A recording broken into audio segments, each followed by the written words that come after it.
Join 𝐴괜ᴜ Akínyode as it takes to task seasoned analysts, opinion makers, business professionals, and politicians on issues around politics, policies, governance, and leadership. Every Monday to Friday from 4 to 5:30 p.m. on your super dial. Mainland 98.3 FM will welcome you your next as we discuss the situations.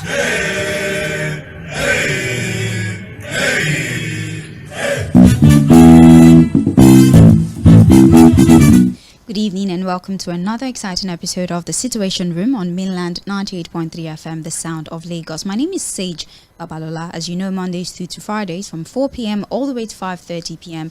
we bring conversations that bother around national development, and of course, we seek the insight of professionals, of experts within the sector who can give us insight into how to properly understand and, of course, harness all of the many resources that is available to us as a nation. Well, today on The Situation Room, we intend to continue with that one objective. Sage Babalola is my name once again. This is Mainland 98.3 FM, the sound of Lagos. We're streaming the show live on Facebook and on YouTube, so you can very well join us on our streaming platforms. Mainland 98.3 FM is how you find us on social media. But like I said, we intend to continue with the primary objective of bringing important conversations to your airways. And today we're going to be talking about assessing Nigeria's economic viability. How can we harness, like I said earlier, the many resources that are available to us as a nation, of course, including human capital development. Well, I do have a guest with me in the studio who I will introduce in due time, and then you would understand what I said when I said that we have experts, or we always employ the services of experts who can really speak to the issues, at least help us in treating the disease rather than focus on the symptoms that we have right now. To lay the proper foundation for the conversation today, we should know that Nigeria's economy, which ranked as Africa's largest in 2022, is unfortunately set to slip to 4th place this year, although the International Monetary Fund has maintained its growth forecast of 3.3% for Nigeria's economy for 2024, up from the 2.9% of last year. And we have seen significant economic reforms. They began in 2023 and they have continued to deepen into 2024 with increased fiscal, monetary and sectoral policy. All of these actions and attempts to drive our economic growth and stability in the country. But we have rising inflation and there are doubts about the economic viability of the country, the giant of Africa. So it has become very necessary for us to have these conversations and discuss some of the policy decisions that have been made. Well, joining me this evening in the Situation Room to provide insight on the key economic dynamics of 2024, of course, and provide perspective on the impact and implication of some of these policies is the 2023 ADC governorship candidate, Mr. Funsho Doherty, who, of course, is an expert when it comes to economic matters. It's such a pleasure to have you, sir. Good evening to you. Thank you very much. It's a pleasure to be here. Thank you for having me. Of course. So let's start the conversation like this. Let's examine a number of figures, right? Nigeria, 34 million hectares of arable land, over 40 mineral resources spread across the country. We have human capital development. The people are very talented and are very intelligent. But then, you know, fourth largest producer of crude, although that is now slightly debatable because of the current realities. But in the same breath, we have 133 million people that are living below the poverty line. We have inflation figures, 34% and 40% headline and food inflation. And UNICEF tells us that about 100 million children are victims of food poverty. I want us to start by talking about the contradiction between our potential as a country by virtue of the many resources that we have available to us and our current reality. Very good question. And I can answer it in one word, and that is leadership. That's the missing piece. At the end of the day, it's leadership and governance that translates potential into outcomes. So many nations have achieved substantially more with much less resources. And what has made a difference is the quality of governance. Unfortunately for us, we have struggled in that area in Nigeria. And this is something that has bedeviled us actually pretty much since independence. Now, the present democratic era, if we want to focus on recent history, is about 25 years old, since 1999. And many will argue that except for a short period after that 99, call it between 99 and 2005, 6, 7, when we saw substantial improvement in our economy, we got forgiveness of our debt. We had things like the telecoms revolution. We had a reverse brain drain, so we had a reverse Japa syndrome. People were coming back. There was a lot of optimism about Nigeria. From that high point, you can almost trace a downward spiral. And many have argued that quality of governance, has also declined from a high to where we are today. So, to me, it's not very complex. At a high level, we can get into the details of it. But in summary, and I'm sure most people you talk to will understand this intuitively, that where Nigeria has, what has been Nigeria's biggest problem is quality of leadership and quality of governance. It's not in our natural endowments. We are very well endowed. So if we were to diagnose the country's economic health, what metrics are we going to use if we were to measure the successes or, well, the problems in this case? What are the metrics that we would look at? What are the factors that we would consider in trying to understand the issues that we have on ground? Well, I mean, I think we don't need to reinvent the wheel. I mean, there are development indicators that are used across the globe, and we just need to measure ourselves using those indicators. So a lot of the time people focus on indicators of the economy like GDP and so on, all those kinds of things. But there are also human development indicators. So when you talk about, the number of people living below the poverty line, which you referred to, for example, it's an important indicator. When you talk about things like healthcare, and so the number of infants that make it to adulthood, things like infant mortality, maternal mortality, quality of healthcare outcomes, length of life, life expectancy, both for men and for women. These are basic indicators. Then GDP per capita, which is a function of living standards per capita. You can compare yourselves to other nations, and on many of these metrics, you continue to see that the progress that we ought to make is eluding us. And for example, in GDP per capita, we have witnessed a sharp decline, I would say, over the last 10 years. There are several indicators that you can use: economic indicators, social indicators, human indicators. On none of these would we beat our chests and say, the way we think of ourselves as a great nation is actually not reflected in the numbers that we've produced and that we consistently produce.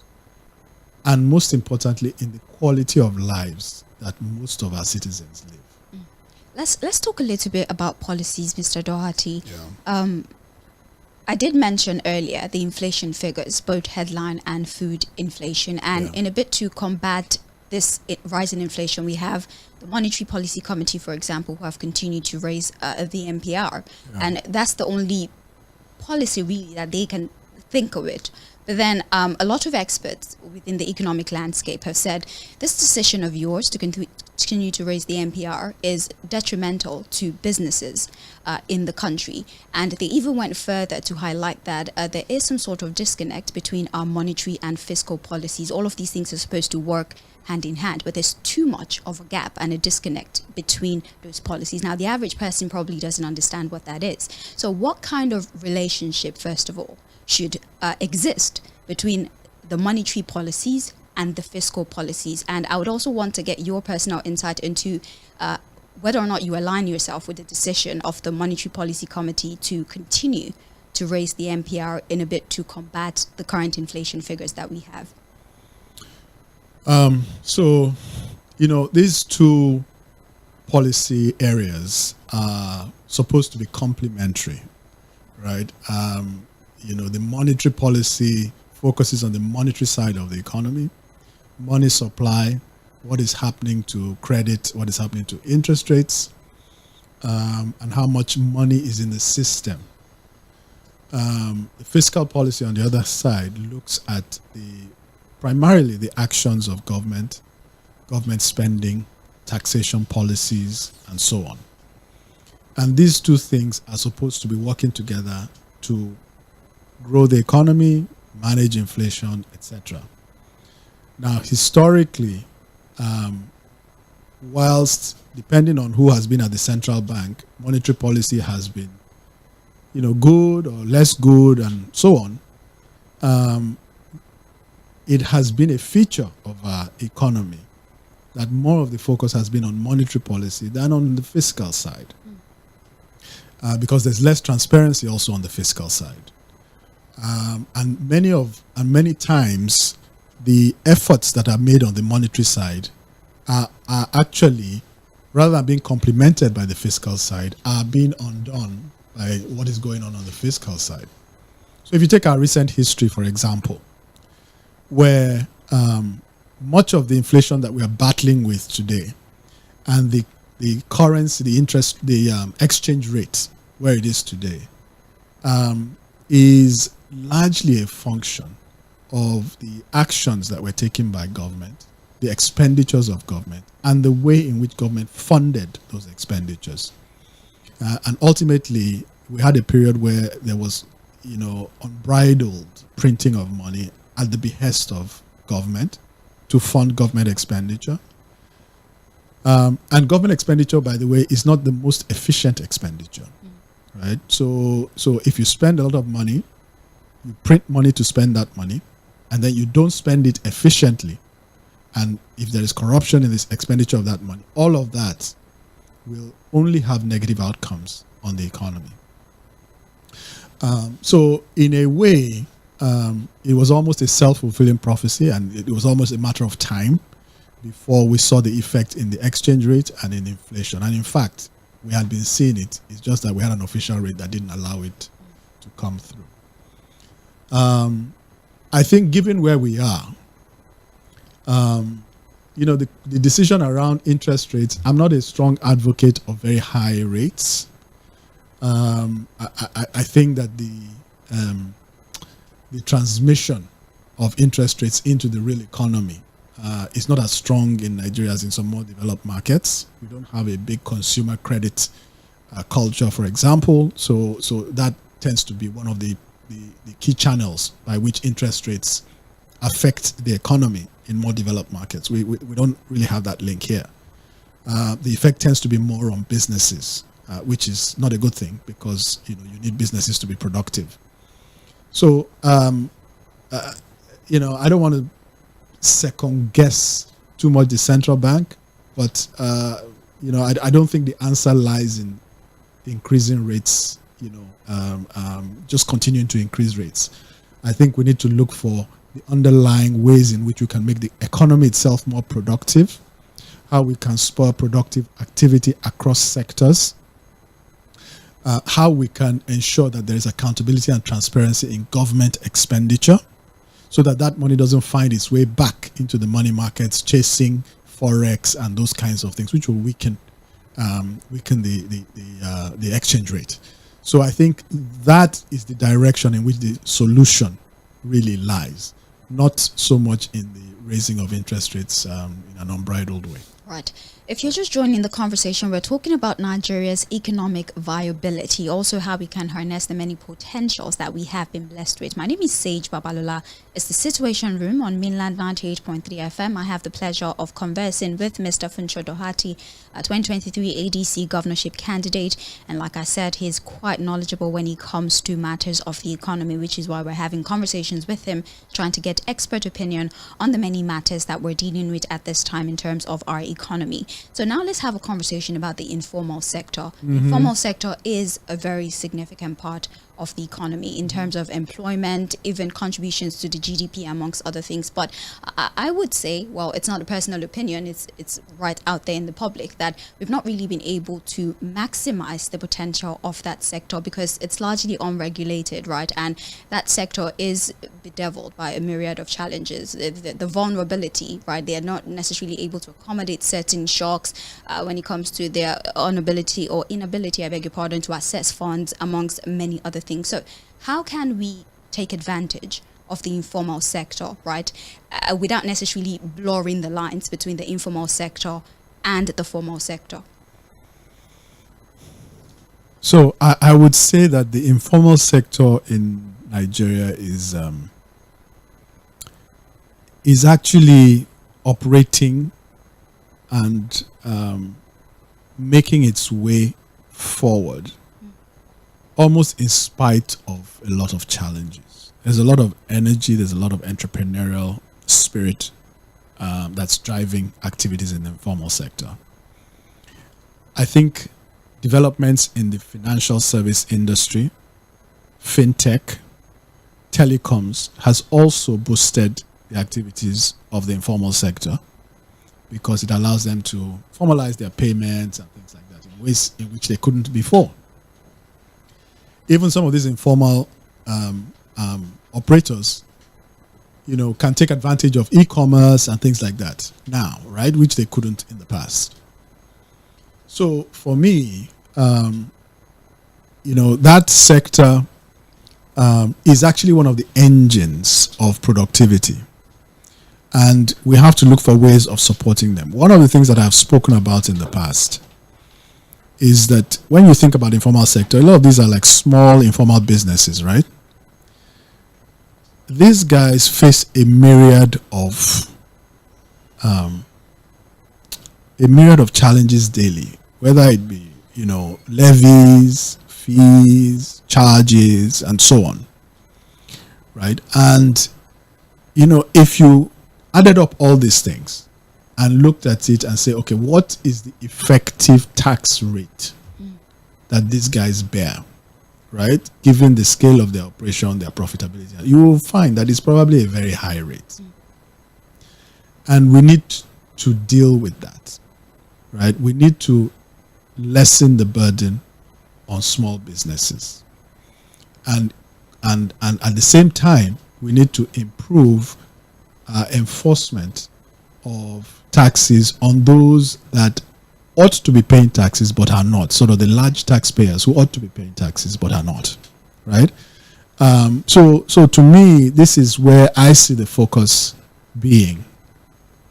The other thing that I would say is that, so I'm a proponent actually of the informal sector, and I think that the informal sector will always be a significant part of the Nigerian economy for the foreseeable future, and I think it's actually an engine of productivity and growth, and we should support it. We should not necessarily always try to over-formalize the informal sector. We should not, it's not necessarily something that we should pursue as a policy goal necessarily. We should allow them to operate in a legal way, but support them to create jobs, employ people, because that's what we need. Just to round up this, I just want to relate it to another sort of area where we need to be thinking about policy. And that has to do with our educational policy. I think it is important for us to think more broadly about our educational policy and increase our focus on vocational education. Not necessarily at the expense of formal education, but giving people those options and investing significantly in those institutions that can provide that kind of education. Because at the end of the day, those who would take that route become people who can then become productive relatively quickly and start to earn, be self-employed, employ others, right? And they can also, by doing that, you are capacitating your people. You are giving them the ability to be productive. They may not be able to go to university, but they can get a GSS 3 qualification go into technical school, do 3 or 4 years of technical school, and immediately become, productive citizens and productive members of the economy.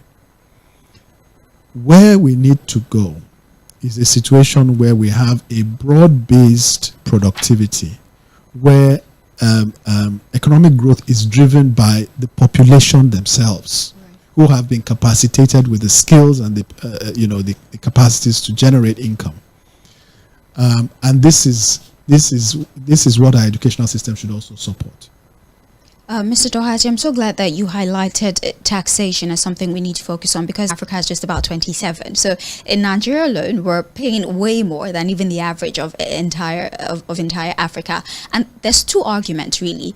One side of the argument says that we have low tax mobilization in the country, and that on its own is detrimental, because there are many economies of the world that actually depend on their tax revenue. The other side of the argument is that the multiplicity of taxes is the bane of business development in the country. So how do we harmonize these 2 arguments, and how do we find a workaround when it comes to tax administration in the country, such that we can maximize taxation without necessarily suffocating those who are paying these taxes? No, that's a good idea. Simplify our tax structure and remove this multiplicity of taxes, which is an administrative burden. And those 2 things, by the way, are not mutually exclusive. Right? Because a lot of the time, people who ought to be paying taxes do not pay the taxes that they ought to. And these are large taxpayers. Not just corporates, but individuals. And, they get away with it. Right?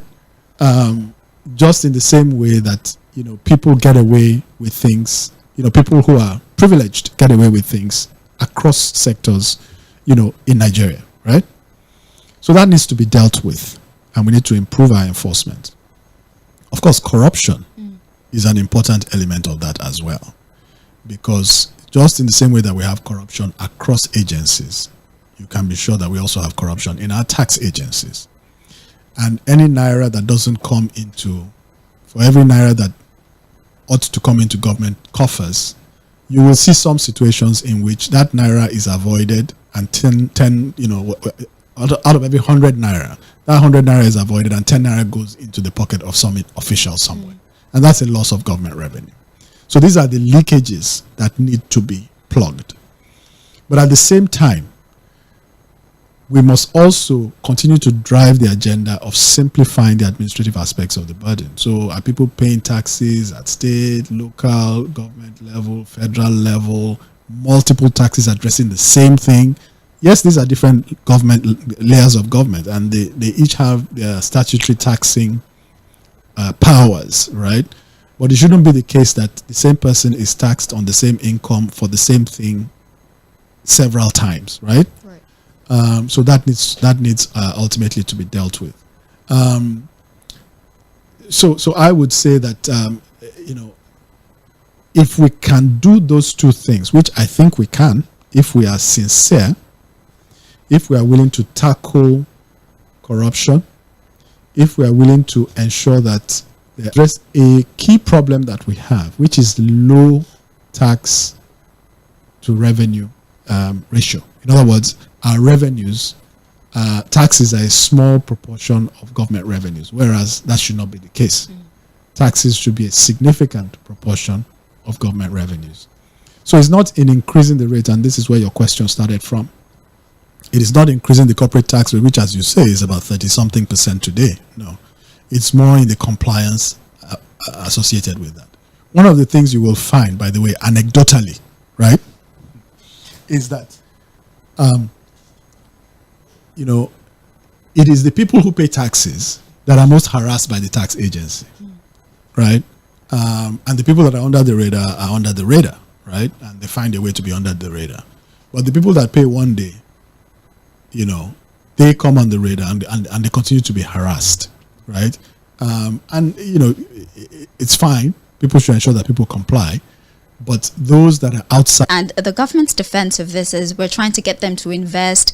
We want them to spend their resources here. And so to encourage them, we do tax forgiveness for a while and maybe exclude them from tax payment and all of that, which obviously is counterproductive at this time. But then it's impossible for us to talk about these, right?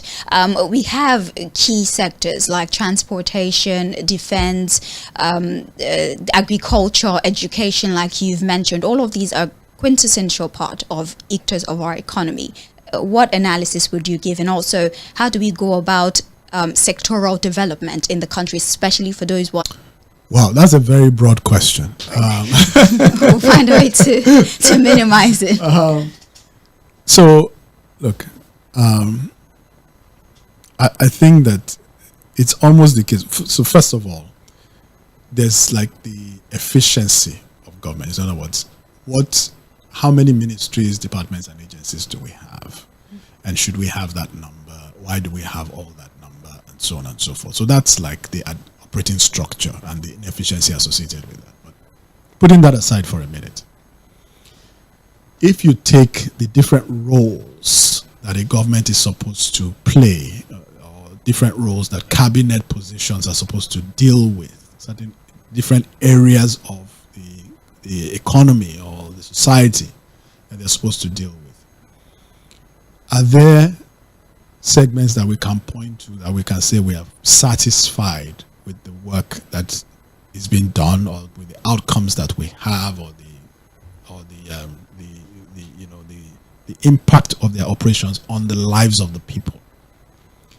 And I'm sorry to say, you're probably going to count them on, the fingers of one hand, and you may have fingers left over, right? Because is it education that we'll say we're happy with? Is it health we'll say we're happy with? Is it finance? Is it solid minerals? Is it the operations of the petroleum industry, or the petroleum sector? That's a whole new conversation. So, and the reality is that it is in the quality of leadership, the quality of governance. One of the things that has been perennial, and I think that runs across public interest. Not what happens is that people then undertake projects that are not necessarily the best projects that the people need, or that are the most, and they don't undertake them in the best way awarded. So out of every 10 naira that government might spend, how much value does it get for the 10 naira that it spends? So these are the things I think that we need to fix, and they are across agencies. And again, it comes back to that thing we talked about, or I talked about earlier, which is the quality of, we can't escape it. We can't escape it. Now, one other point which I want to make is that, you see, governance is about people. And it's not just about just the president or a governor. Government is a complex conglomeration of different individuals who are bringing different capacities to bear in their different areas.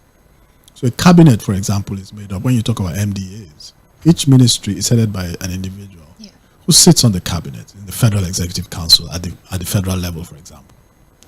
When those people get into the Federal Executive Council chamber, right, what caliber of people do you have in those seats? What is their knowledge? What is their competence? What is their capacity? Importantly, what is their character? Right?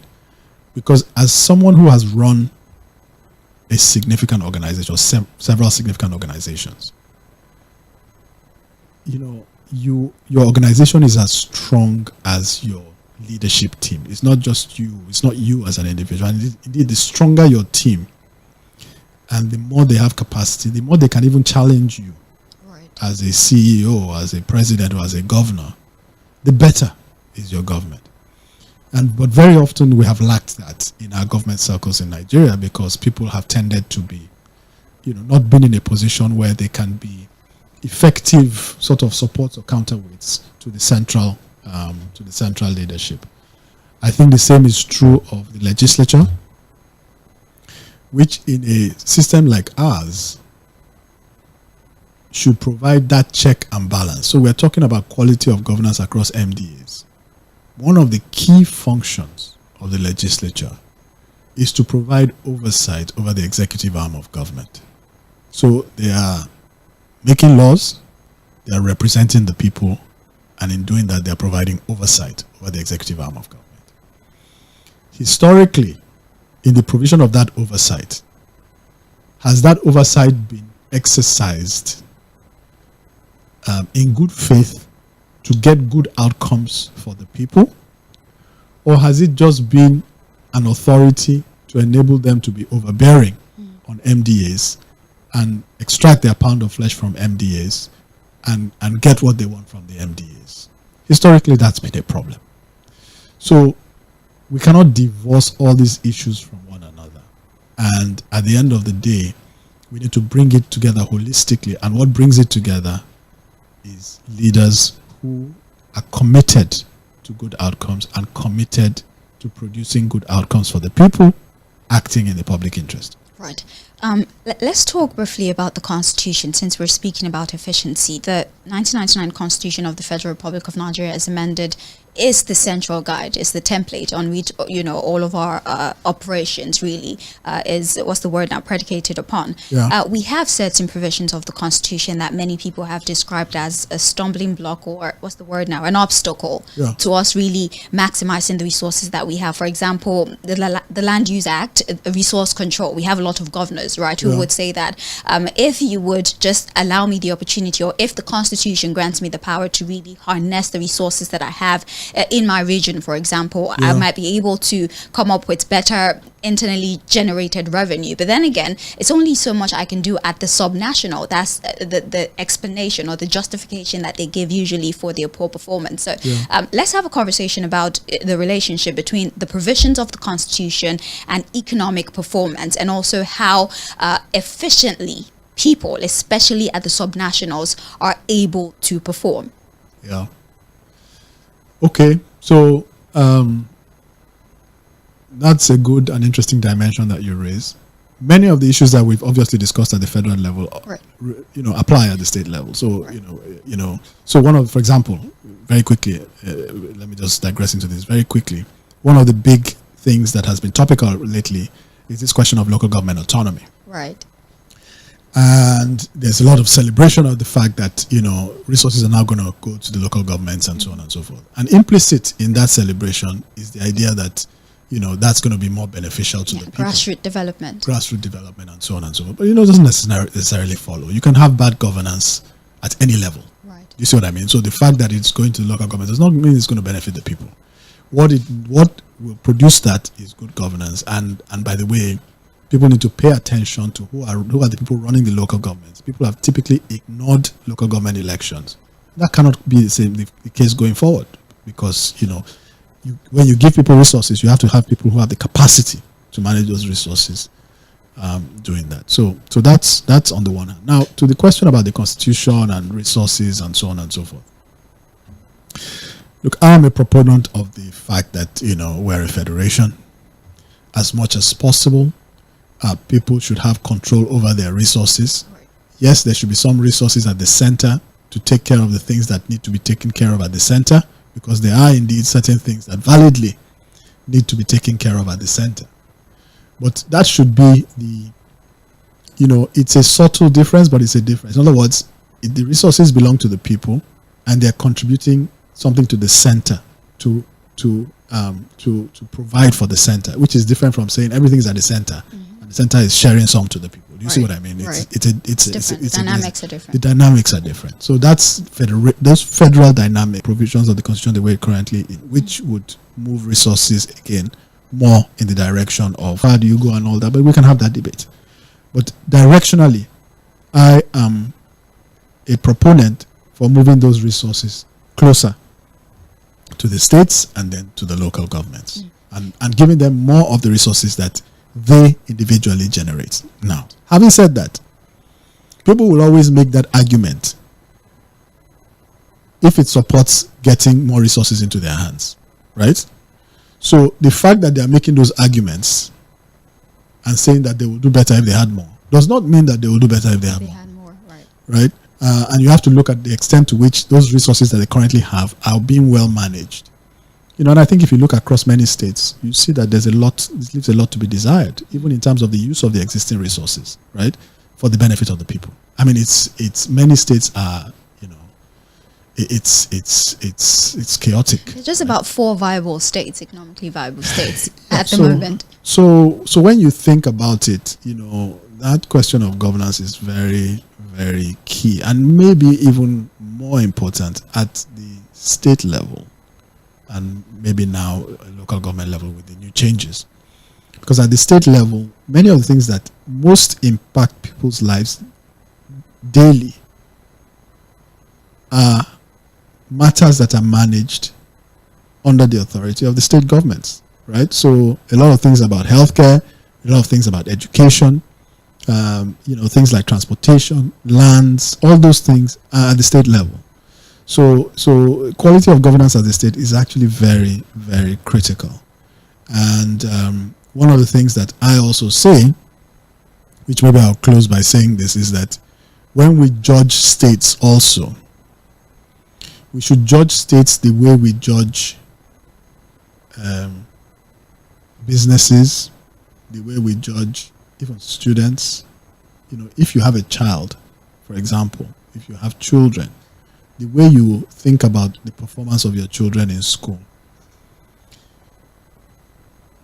ideally you think about that child, you think about that child's potential, and you think about the extent to which that child is living up to that potential. So if you have a child that is super intelligent and has the possibility of being an A-star student, and that child brings home a C, you will think differently about that child than the child who really struggles.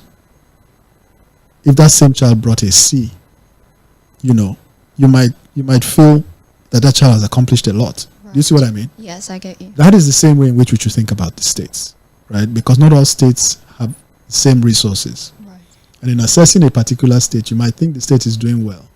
But when you look at it in relation to its endowments, what the state government was handed. This is the Situation Room still. We're having conversations around Nigeria's economic viability, trying to understand the different sectors, trying to understand our potential and how well we've been, of course, to ensure we have a better country. And we can only do this by analyzing the situation one after the other, which is what we're currently doing. Or join us on social media and also take advantage of the live chat option by dropping your submissions and maybe even your questions, which will all be addressed as we proceed towards the end of the program. Let's talk about enhancing local production, right? Once upon a time, agriculture was the mainstay of our economy. We had a thriving textile industry, and it's so unfortunate that right now even China bits us when it comes to it's the unfortunate irony. I mean, we saw in the papers that the United States might soon become the largest supplier of crude to Nigeria. Again, unfortunate irony, considering the fact that we are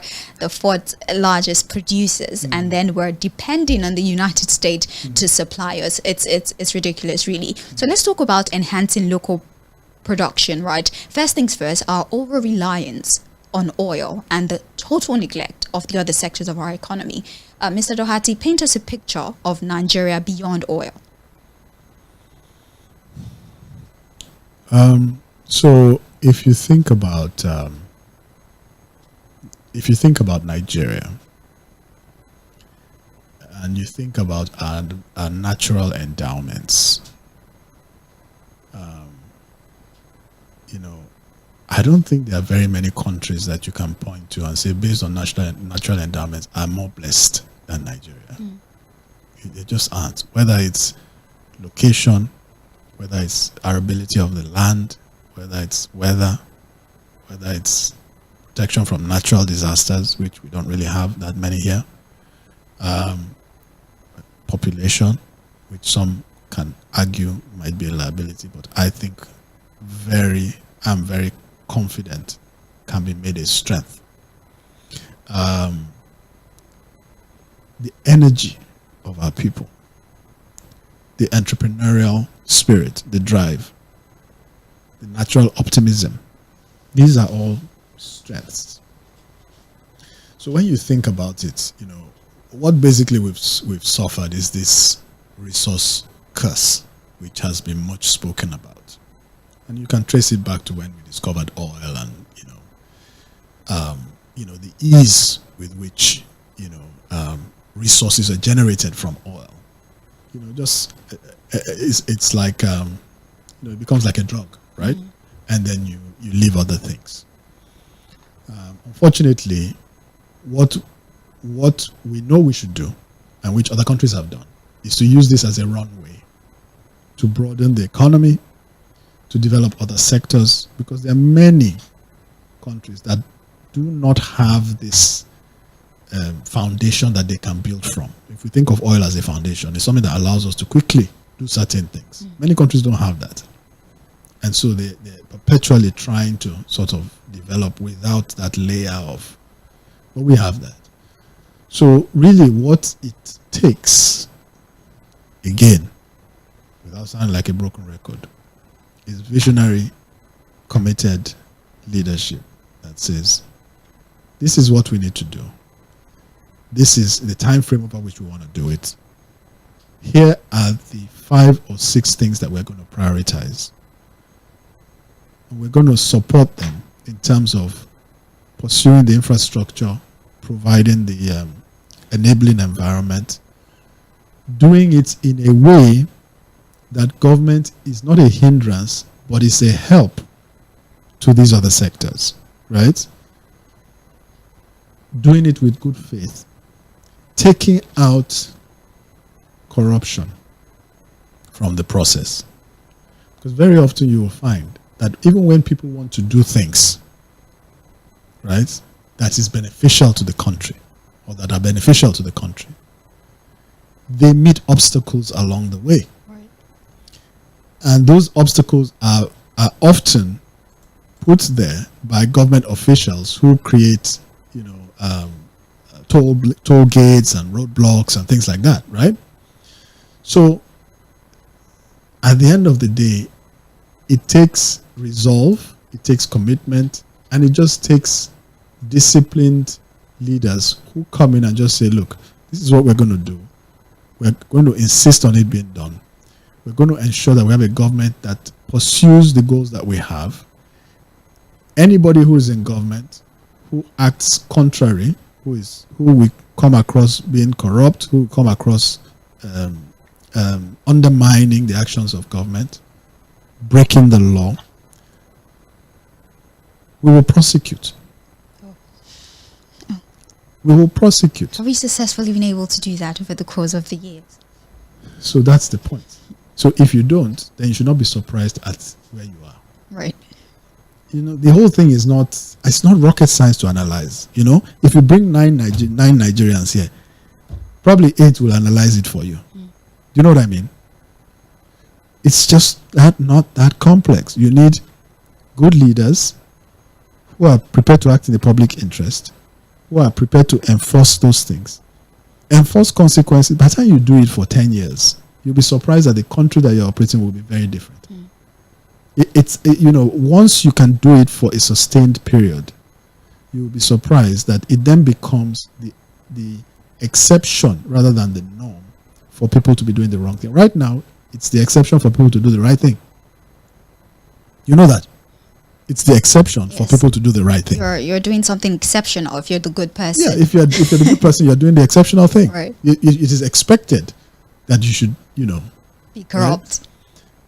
That's the reality. Nobody will say it, right? But we know it. We'll go out and everybody says, government officials say the same. Government speaks the right language and all of that. But we know what goes on in the ministries, department, and agencies. We know.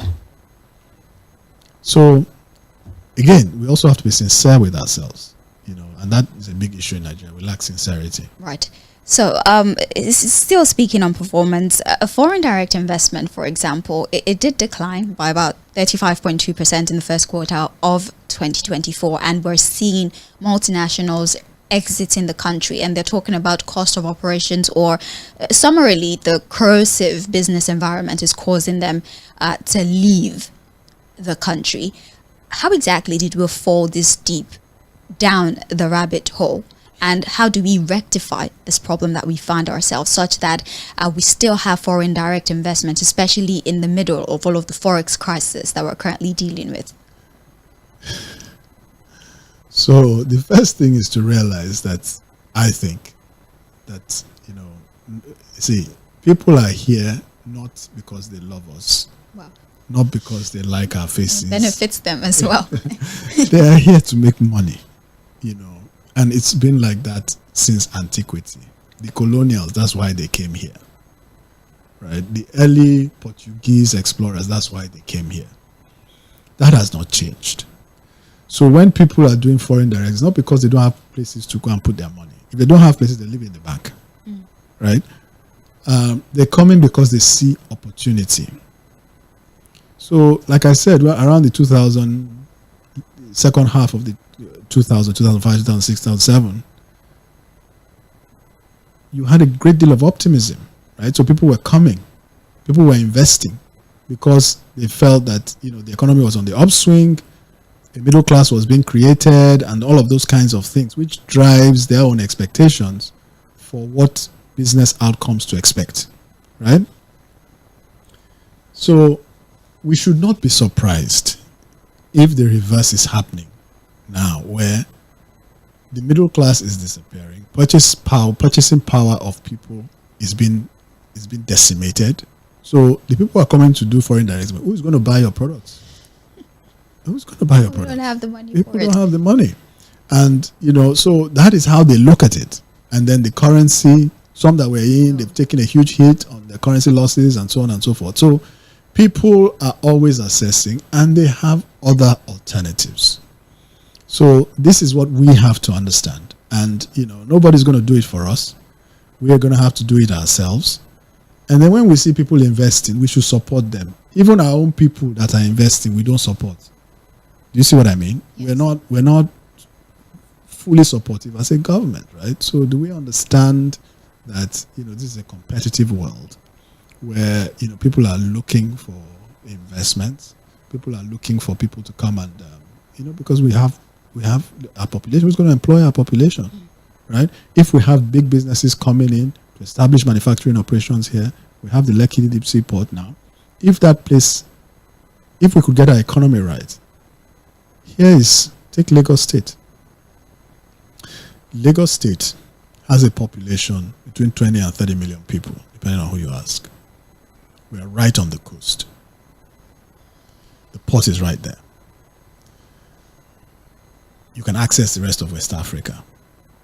This is Lagos right thing. So if you invested, for example, in your people and ensured that this population that you're talking about, you have a significant, technically trained population, that the environment is conducive.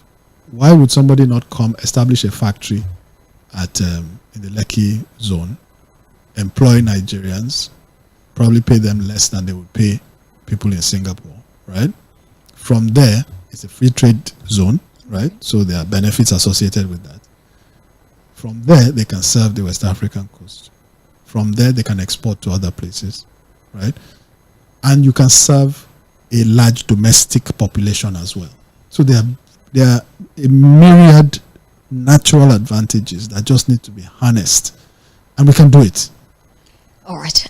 We're due for the news in about 6 minutes, but then we can very quickly take advantage of that time to still have conversations before we finally round things off by talking about the solutions to the problem. Because as much as we highlight the problem, ultimately, at the end of the day, we need to prefer solutions to these problems. But you can only prefer a solution when you fully understand the implications of the problems. Let's talk about very briefly about the interference of the international community, because only recently there was an outburst. All right, people had so much to say about the IMF, for example, and all of their recommendations to Nigeria, the subsidy removal, devaluation of the naira, amongst many other things, right? And even some of the conditions attached to the loans that we got from a lot of international financial institutions like the World Bank and many other things. But then we have a relationship with these people. Truth be told, that's just fine-tuning it. We owe them a lot of money, right? So don't you think it's rather unrealistic to expect that individuals that we owe this large amount of money would remove themselves from the economic activities and dealings of the country, and are we at a point where we need to draw a line, or we should just accept that this is our fate? Well, there are a couple of things to say here. One is that if you had all the money in the world and you were self-sufficient, nobody would tell you anything. Right? You just do as you like, right? Oh, not just to rest. But if you need people, then you have to be interested in what people have to say, right? So that's the reality of the situation we find ourselves, and that doesn't mean that we have to take everything they say with hook, line, and sinker. We have to be, we also have to be discerning, and we have to determine what is appropriate and what is not for us, right?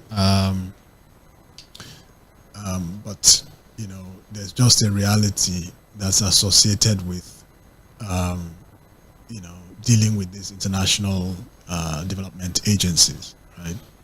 One thing I also observe, which I think is kind of is kind of amusing, is that we tend to be almost schizophrenic in our interaction with these people. So when they say something that is positive about us, we will tout it, right? And praise them, right? And we will trumpet it and so on and so forth, as if their word is gospel. But when they say something that doesn't benefit us, then they become liars. Then they become liars. They don't have our interest at heart and so on and so forth. So there's an element of that there. I think we just need to get our act in order, and it's very difficult if you're engaging with international agencies and they look at your actions back home, and either they can't square it with what you're saying to them, or they look at it and they say, these guys they're really not serious yet. You're going to see that play out in the way in which they engage with you. You know that population, for example, is not, it can be seen as a thing for good. If you have a large number of people, like I said, it sort of speaks to your human capital, and how you make use of your human capital is really, exactly. But we have estimations that by 2050, for example, it might be as much as 400 million people. And to be honest, with our current reality, that is a demographic nightmare for us because of the situation we're in right now. So the question is, what kind of danger does this portend for us? The population explosion, for example, and we have the rural-urban drift, migration, amongst other things. And how can we really improve our human capital development such that this increasing population does not become a problem for us in an instance where it could actually be used as a force for economic good? Yeah, so very good question. And this is one of my central tenets, right? That at the end, and it's particularly important in Lagos, right? Because Lagos has a large population. Right. So one of the things that we often do is to look at the population and think of it as a liability or a millstone around our neck. And and one of the points I make is that, that will be the case if you operate an extractive model of governance. Do you see what I mean? So in other words, if you are extracting resources that in a way, if you're managing the economy in a way that extracts resources and concentrates it in the hands of a few, then you will find that the population will increasingly become a millstone around your neck. On the other hand, if you operate an inclusive governance model, where the prosperity of the society is actually built on the efforts, the productivity, the skills, the capacities of those people themselves, they become active engines of building the economy, and directly as a result, they benefit directly. So if you link it back to what I was saying earlier about the educational system, expanding vocational training, expanding technical education, and so on and so forth, this is all aimed at saying, how do we get the population productive, healthy, first of all, educated to a minimum level, and then productive? You see what I mean? Right. So everybody, for example, I'm an advocate of free education up to senior secondary, right? That senior secondary can be traditional or it can be technical. So in other words, you do GSS 3, then you go for the next 3 traditional, or you can go for the next 3 or 4 technical school. You see what I mean? Yeah. Everybody should have that minimum level of education. That way you start to give them the capacity to develop that productivity. And then we look for ways within our economy to ensure that we are incorporating these folks, right? So that they become the drivers of the society. They become the drivers of productivity. And if we don't do that, the population will be a time bomb. But if we do that, we can actually transform the population into a strength. No, I'm not suggesting that it's easy or that it's going to be a walk in the park.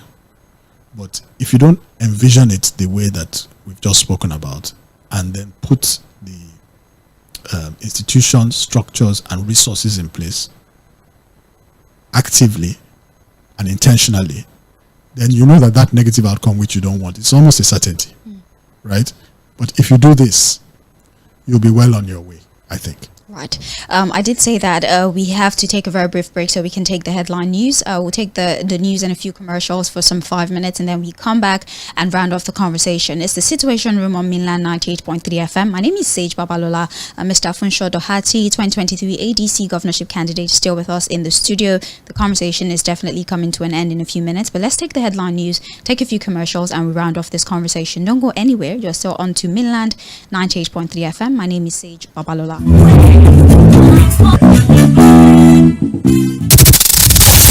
Follow us on all our social media platforms on Instagram, Facebook, and YouTube at Mainland 98.3 FM, on Twitter at Mainland FM. We are the sound of Lagos. Mainland 98.3 FM. Don't touch the dial. 98.3 FM. Don't touch the dial.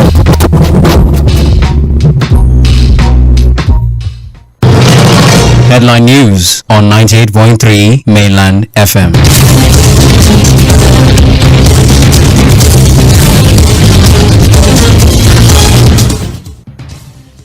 Good evening. Headline news on Mainland 98.3 FM. My name is Omobola Sandra.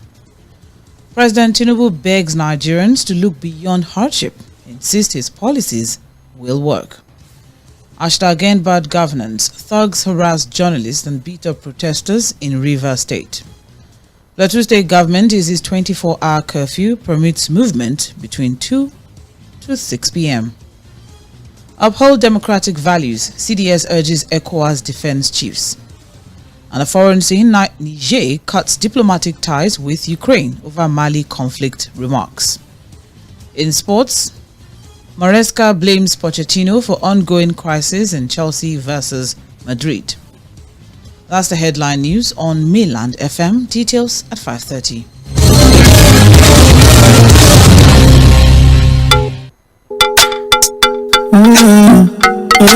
Beats, baby. So for it. Follow us on all our social media platforms on Instagram, Facebook, and YouTube at Mainland 98.3 FM, on Twitter at Mainland FM. We are the sound of Lagos.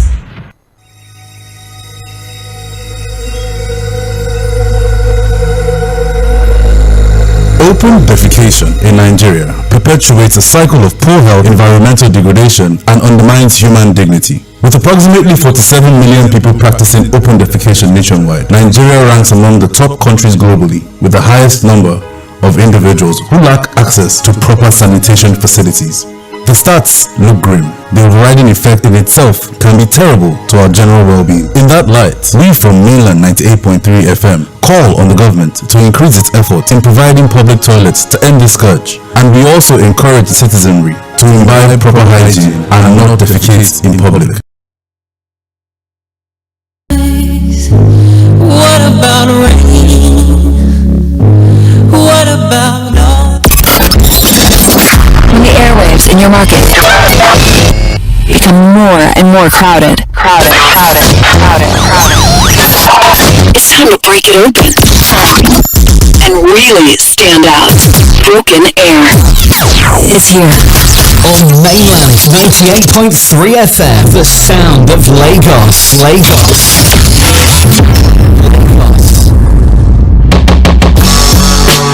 Looking for ways to save your data? It starts with your apps. Deleting unused apps helps, but there is more. Most apps have data saver modes. Activate them to control data usage. You can also go to settings to turn off auto updates. Lastly, close unused apps to save data when you ain't using your apps. These changes can make a big difference. For more information, visit your mobile operator's website or consumer.ncc.gov.ng for more helpful tips.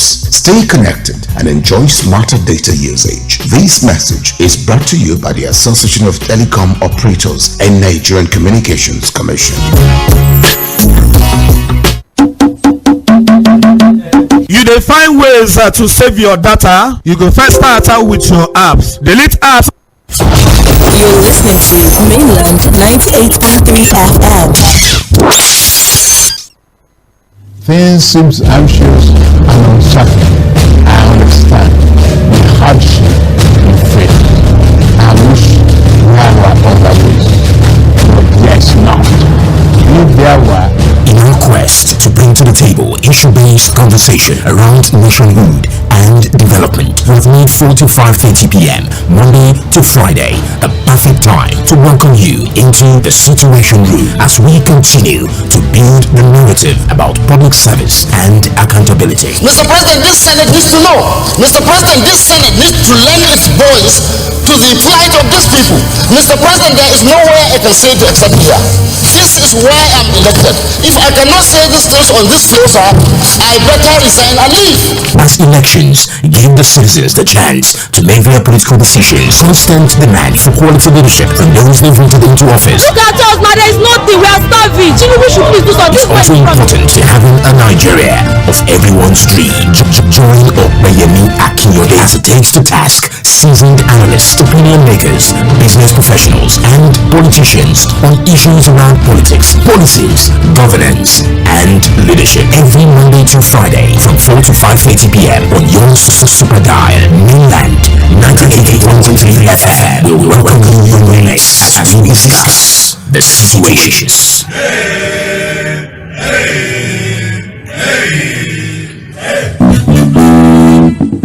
Welcome back and thank you for staying with us. It's still the Situation Room on Mainland 98.3 FM, the sound of Lagos. My name is Sage Babalola. We're talking about the economic viability of Nigeria as a country, highlighting the problems and ultimately preferring solutions to these problems. How can we make the best of what we have been offered in terms of resources, in terms of human capital? Also, how can we speak to leadership and how can we ensure that we, as citizens, are also able to support the government and all of the policies that they have put in place, because we all have a responsibility. It takes two to tango. Like I said earlier, we do have the privilege of speaking with Mr. Funsho Doherty, 2023 ADC governorship candidate. He is an investment banker, of course, and a chartered accountant, and we've been able to have him speak to us, give us professional insight into all of the economic issues that we have in the country, and we're now at the point where we want to prefer solutions to these to the problems that we have highlighted earlier. Thank you so much for staying with us, sir. So, Lagos State, for example, in all of your analysis, you have highlighted this state. As a matter of fact, you have likened it to Singapore. We have Lagos State, for example, has the capacity to be a Singapore if we take advantage of all of the resources that is available for Lagos. And Lagos is just the illustration in this context, because earlier I said we have about just 4 economically viable states at this time, and Lagos happens to be a part of these states. Lagos is one of the most indebted states, we get that. But then again, they have one of the highest internally generated revenue. So in preferring solutions to the problems that we have, we can do that step by step, fixing the individual states, and the ripple effect will speak to the general economy. So Lagos, for example, because I know you have a deep understanding of the operations of Lagos, what are the issues with Lagos? You know, high indebtedness, high IGR, there's problems with or conversations around infrastructure, the rural-urban drift, for example, all of these factors put together. How can we use this to our advantage such that Lagos is a place that its operations would spill into national development?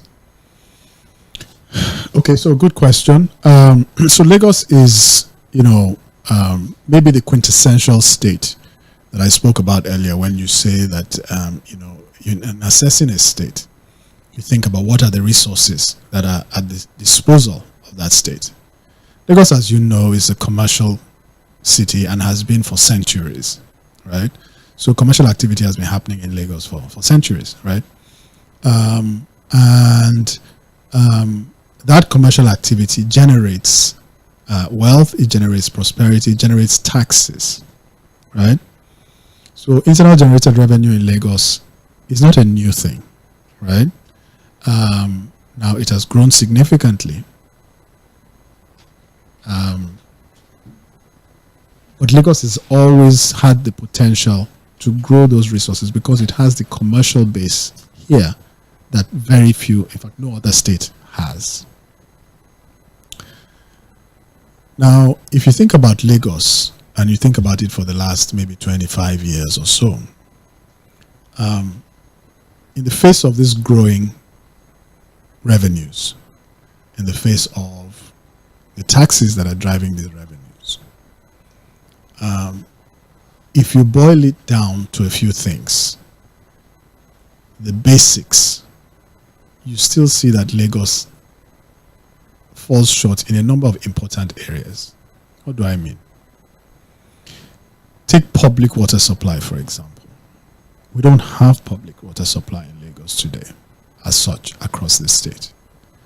This should not be the case in a city like Lagos after so many years, right? You can argue the same thing about power. You might say power is a national issue, but the state has a lot of capacity and ability to bring to bear in addressing that. Then if you take things like education, like healthcare, even transportation, right? Housing, we have a huge housing deficit. And then you think about the integrated development of these things. Because in a modern city like Lagos, the way the city should be developing is that it should be producing mass housing and integrating those developments with your transportation infrastructure, right? So that you have an integrated model of development. And then your healthcare and your education also go along with that. So that you have the city operate on multiple dimensions, right, rather than everybody coming into sort of a central place to interact or engage or work or what have you. So if you looked around Lagos today, you would see, for example, that yes, there are things you can point to, right, to say that yes, resources have been deployed, resources have been spent, roads have been built, etc. But if you measured it in terms of these basic outcomes, if you measured it in terms of quality of life of the average citizen, you see that when measured against the resources that Lagos has, even Lagos, which people point to, we can't really beat our chests and say we've done a great job, right, because we have not managed those resources to deliver the potential. One of the things that I would say in conclusion is that some of the things which I talked about earlier, which we are at that starting point, and we should be able